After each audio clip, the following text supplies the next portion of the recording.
welcome you watching this brand new edition of Global Lens on News9 Live with me, Neha Khanna. As always, we have a packed show for you with all the top global stories. Let's get started with our big focus. You didn't need to be a genius pollster, pundit, psephologist or psychic to predict that Vladimir Putin was all set to win a fifth term as the president of Russia. Nor does it come as any surprise to anyone that Putin won what has been described by the West as a sham election by what the Kremlin calls a landslide. With nearly 88% of the vote, Putin won a record post-Soviet landslide, cementing his already tight grip on power. This means the 71-year-old Russian president is set to embark on a new 6-year term that will see him overtake Joseph Stalin and become Russia's longest-serving leader for more than 200 years. Significantly, Putin has said his victory shows Russia was right to stand up to the West and send its troops into Ukraine. And surprise, surprise, President Putin has also threatened the West with World War III in the context of Ukraine. Most Western countries, from the United States and the United Kingdom to Germany and others, have said the vote was neither free nor fair due to the imprisonment of political opponents and censorship. Germany has said Putin's rule is authoritarian. He relies on censorship, repression and violence. The election in the occupied territories of Ukraine are null and void and another breach of international law, they say. UK Foreign Minister David Cameron has termed the election illegal. Ukrainian President Zelensky said Putin is drunk with power and is doing everything to rule forever. Fact is, Putin faced no credible opposition candidate as the Kremlin tightly controls Russia's political system, media as well as elections. In a post-election news conference, Putin vowed to press on with the invasion of Ukraine. He also mocked US democracy. He claimed Russian democracy was more legitimate than American democracy, where, as he put it, mail-in voting, you can buy a vote for $10. He went on to say the whole world is laughing at what's happening in the United States. This is just a disaster, not a democracy. Is it democratic to use administrative resources to attack one of the candidates for the presidency of the United States, using the judiciary amongst other things? He asked, making a reference to Donald Trump and his various criminal cases. So will Putin 5.0 be any different from Putin 4.0? Most analysts say chances are President Putin will continue along his current path of conflict abroad and crackdown at home. That means a continuation of the war in Ukraine and confrontation with the West, plus an ideological campaign on the domestic front as Putin pushes on with his transformation of Russia into an increasingly militaristic society and authoritarian country. Russian civil society is already under intense pressure that is likely to intensify. All the criticism from the West notwithstanding, domestically the election outcome allows the Kremlin to argue that the whole nation has united around Vladimir Putin and that the Russian president has the full support of his people. He is already claiming to have a popular mandate for his war in Ukraine and for the direction in which he is leading Russia. Not only that, Putin has also warned the West that a direct conflict between Russia and the US-led NATO military alliance would mean the planet was one step away from World War III. The Ukraine war has triggered the deepest crisis in Moscow's relations with the West since the 1962 Cuban Missile Crisis. Putin has often warned of the risks of nuclear war. Last month, French President Emmanuel Macron said he could not rule out the deployment of ground troops in Ukraine in the future. While many Western countries distanced themselves from Macron's statement, certain others, especially in Eastern Europe, expressed their support. Putin also claims that NATO military personnel are already present in Ukraine, saying that Russia had picked up both English and French being spoken on the battlefield. Ahead of the presidential election, Ukraine stepped up attacks against Russia, shelling border regions to try and pierce Russia's borders. Asked if he considered it necessary to take Ukraine's Kharkiv region, Putin said if the attacks continued, Russia would create a buffer zone out of more Ukrainian territory to defend Russian territory. Now, critics argue that political confidence in a leader, especially overconfidence, can be very dangerous. More so in the absence of checks and balances in a country's political system. Those are largely absent in today's Russia. I think that anything is possible in the modern world. But I've already said this, and it is clear to everyone that this will be just one step away from a full-scale World War III. I don't think anybody is interested in this. I do not rule out that, bearing in mind the tragic events taking place today, we will be forced at some point, when we deem it appropriate, to create a certain sanitary zone in the current territory subordinate to the Kyiv regime, to create a security zone that will be quite difficult to cross with the means of destruction that the enemy is using, primarily, of course, of foreign manufacture. We have seen the Russian elections, and a statement from the 27 will be issued after the Council.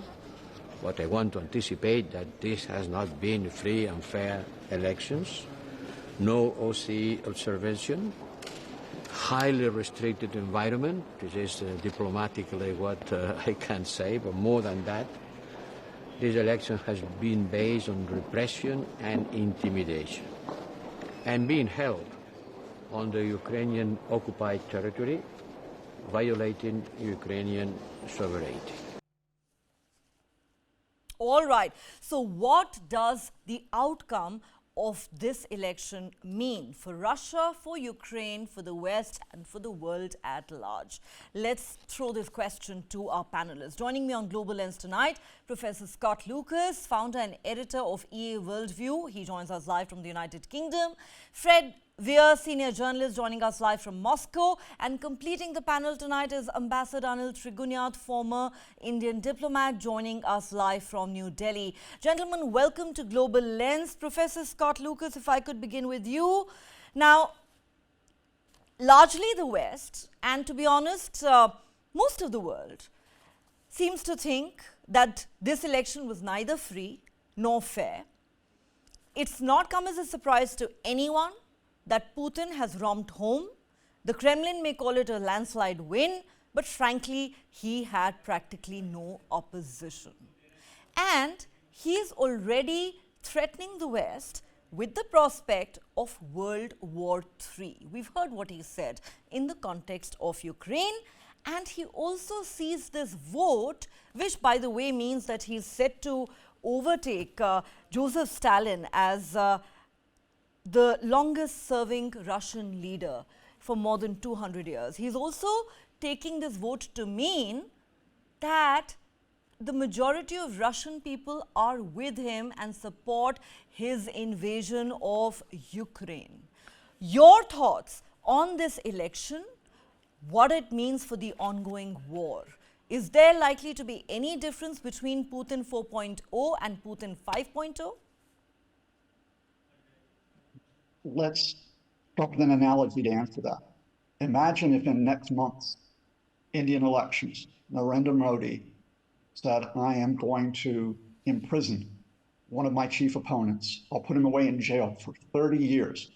I'll put him in the farthest reach of the country, and that opponent winds up dead in February. Imagine if Narendra Modi also said, other opponents in this election, I'm going to ban them. They're just not going to be allowed to run. Imagine if every state outlet in India simply said how great Narendra Modi was. And if every private outlet in India threatened being shut down if it said differently. Imagine the vote being massaged. Imagine security forces checking ballots to make sure that Narendra Modi got 87.5% of the vote. And then imagine if Narendra Modi said, now what I'm going to do is I'm going to continue my invasion of Pakistan. And if you try to challenge my invasion of Pakistan, I'm going to seize more territory there, and I might start World War III. That is exactly what has happened in Russia. There will be defenders of Putin from Moscow. We may hear one in just a second, who will try to say this is all the West's fault, they're making it up. No, start with the facts on the ground. Vladimir Putin wanted to create a legacy for himself. Not only to be the longest serving leader in the Soviet Union and in modern Russia, he wanted to conquer another country. He failed. He failed to conquer that country, but he will not give up. And there is no way back. If he retreats even 1-2 steps, then that's it. His legacy is gone, and so is his political career. So even though there are problems for Russia, it's a fragile economy, an economy which is basically running on an adrenaline of being in wartime, but could collapse at any moment. It is a country which is isolated internationally with very few friends apart from North Korea and Iran. And it is a country which is not going to seize Kyiv. Vladimir Putin's last roll of the dice is to intimidate everyone, to intimidate the so-called West, to intimidate India, to intimidate other countries, and say, you have to let me get what I want, or otherwise I might bring the whole world crashing down. Okay, that does sound very scary. So let me take this to Fred Weir. Fred Weir, you would almost think that Professor Scott Lucas is describing some sort of dystopia, except that he's described in great detail the reality of Russia and Putin today. Here is a leader widely described as a dictator who brooks no opposition. Most of his opponents are either in jail or living in exile, and let's not even talk about Navalny, who was found dead under mysterious circumstances. He faces no opposition in an election where he gets almost 88% of the vote. He may have set new records with that, but those records mean very little. His record is marked by repression, violence, crackdown, and authoritarianism at home, and this raging war with Ukraine and, frankly, with the West by extension. And the man is already dangling the threat of a nuclear war and World War III. The question really is, given that most people believe that there are practically no checks and balances left in the Russian political system anymore, how dangerous is Putin in his 5th term likely to be? Because the world is worried. Well, it's a lot to process. First of all, I think the political system in Russia is a version of the political system Russia has had for about 1,000 years. It's actually, in many ways, more modern, even more liberal in some ways. But there is no question that we did not witness competitive, election, people competing for power. We witnessed something more like a plebiscite for Vladimir Putin, and that did not include any item on the ballot that was about opposing the war. That's the elephant in the room here. I mean, the main thing that one would have liked to have seen would be a candidate who was opposed to the war. That person, Boris Nadezhdin, was excluded from the ballot in February. The 3 opponents that Putin had, 2 of them are to the right of him, are more hawkish, that is, on the war, and the other one basically agreed on the war. So there was no, it was in some ways perhaps a plebiscite on Vladimir Putin. People didn't have to come out to vote. They came out for a variety of reasons. I think it probably needs to be pointed out that Putin took Russia a quarter of a century ago. It was in a state of catastrophe after the 90s, after the collapse of the Soviet Union. It was an economic basket case and socially collapsing. Most Russians feel that he turned it around. He stabilized the country. He restored order. He created a modicum of prosperity, better than Russians had known in a long time, if ever. And that is the source of his undeniable popularity.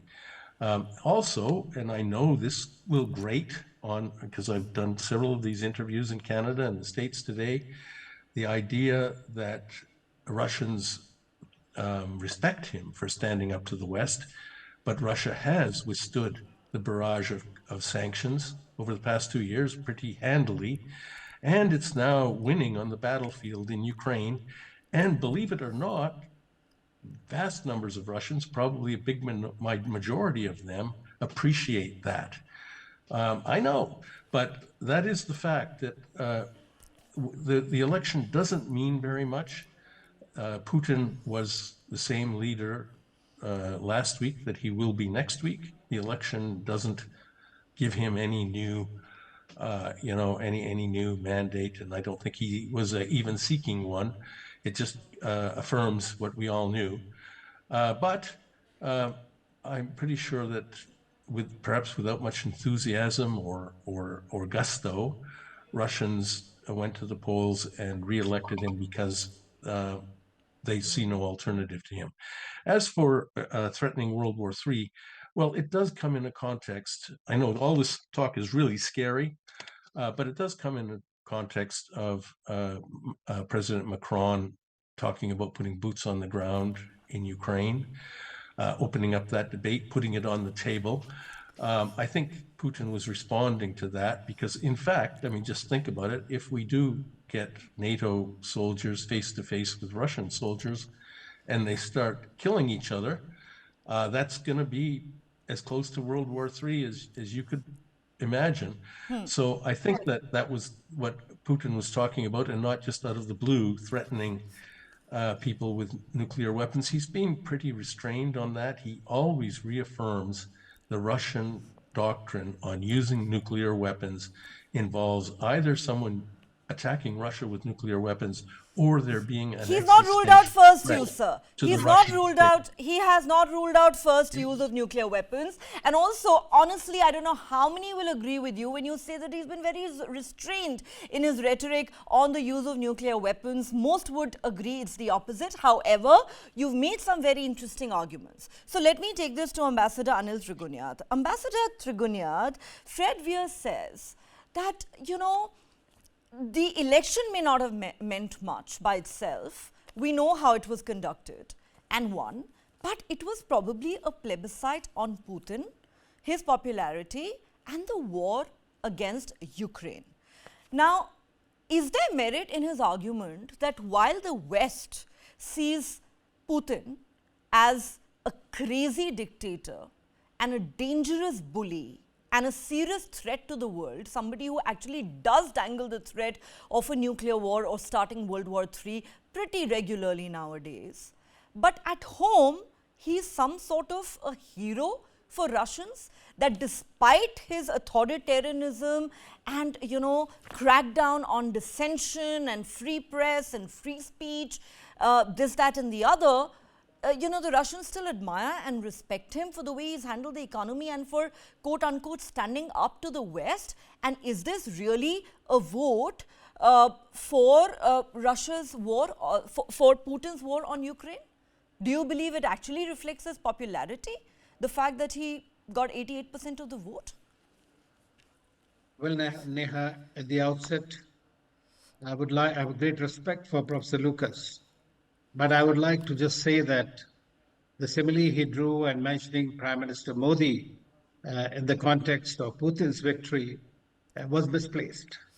Because in my view, the prerogative of intervention at will or unilateralism has often in the history been done by the countries that are supposedly calling them as colonial powers or the superpowers, Russia included. So this unilateralism is the trait of their diplomatic discourse. Coming to Putin, Fred Weir has made many points which are actually the grassroots and which you also have brought out.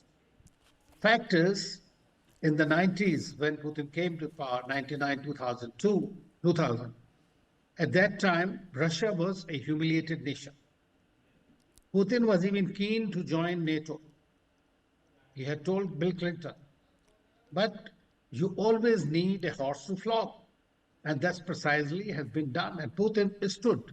And what he did was during this period, we may like it or not, he tried to bring back the Russian pride. And as has been mentioned earlier by Fred also, that Russian people are proud people. In the Second World War, they are the ones who had suffered the most. 26 million Russians. You may call it whatever it is, but they have suffered the most. And the defeat of Napoleon and the defeat of Hitler was essentially to a great extent because of the Russians. So he brings out that history. He has been talking about an injustice. Over time, what has happened is he has stood against what he perceives as the Western domination.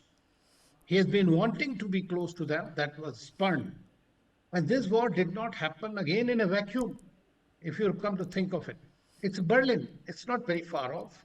You just see that when Berlin Wall was broken down, at that time he was given to understand, the Russians were given to understand that there will be not an inch move forward of the NATO. Today, NATO from 14 has become 32 countries. Then every country, especially, I'm not talking about out of the head, but they have their own security concerns.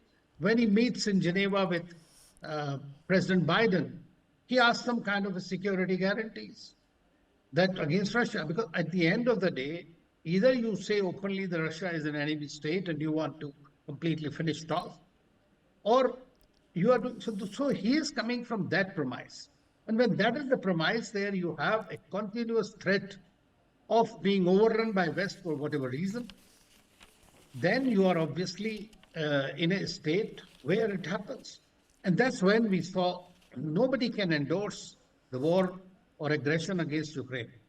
Prime Minister Modi has very clearly told President Putin that this is not an era of war. It is not the first time. We have been continuously telling them that you must respect the UN Charter, the respect. But then it has to happen from both sides. In the 2 months within the war, there was an agreement that has been reached. But when Zelensky spoke to Boris Johnson, the British Prime Minister, and President Biden, what did they say? We must defeat Russia. And they want to continue to do so today. We need to understand all these dynamics before we accuse one or the other. This election, you may call it a plebiscite, or you may call it absence of opposition, whatever you may. You may not call it a democracy if you so wish. But this is how the Russian people have elected. There are the other leaders we have seen previously, Zhirinovsky and others who used to contest the elections, never got to 5, 6, 8% votes. So the fact is the Russians want a strong leader. We may disagree, but that is how their approach is to this whole situation. And frankly, I mean, do we believe only that Westminster style of democracy is the only way of democracy that is perfect? What has happened in the United States on January 6th, the transition of power and democracy is also essential. Smooth functioning. Till today, the country is suffering, which is supposed to be the biggest democracy in the world. Yeah. Now, in those kind of situations, just to be, because he is not liked because he stands up to a different kind of a scenario today.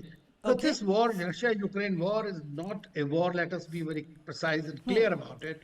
It is not a war between Russia and Ukraine. It is a war between Russia and the West. And the West. Maybe for the values, maybe for whatever it is. I agree with you there. Okay.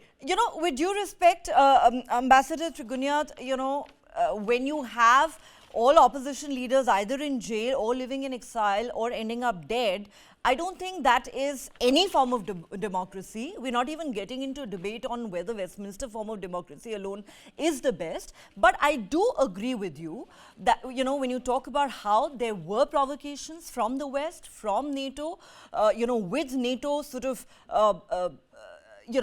almost in his backyard, and Putin decided that he needed to stand up to them. I'm no fan of Vladimir Putin, but it does look like he enjoys popular support at home even today, as does his war against Ukraine, unfortunately, which has now gone on for 2 years. And remember, President Putin has also said that he will consider creating a buffer zone out of more Ukrainian territory for the sake of Russian security. And of course, the irony is that he made fun of American democracy, saying Russian democracy is better than American democracy. The world, he says, is laughing at what's happening in the United States of America today.